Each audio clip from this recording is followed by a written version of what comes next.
Hi everyone, welcome back to this channel. So on today's tutorial I'm going to show you how you can add a new font to CapCut and how you can remove the fonts that you no longer use. So here I'm going to just first show you how you can add a new font. So first you can just go to tags and add a tags first.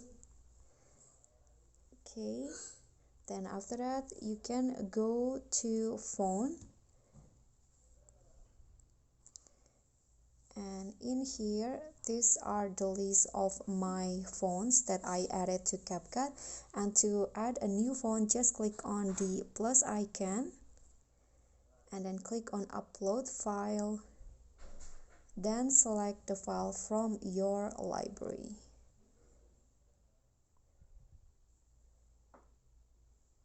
Okay,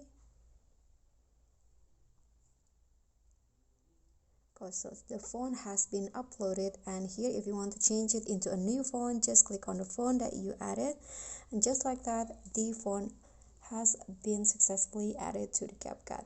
And to remove the font that you no longer use, you can just choose the font that you want to remove, long press on it, and then it will go like this. Click on a circle on the top of the font, then here click on delete at the bottom, click on remove, and the font will be removed from CapCut. Okay guys, so that's all for me. Thank you so much for watching. Don't forget to click thanks, like this video, comment, and also subscribe if you haven't done that. Thank you.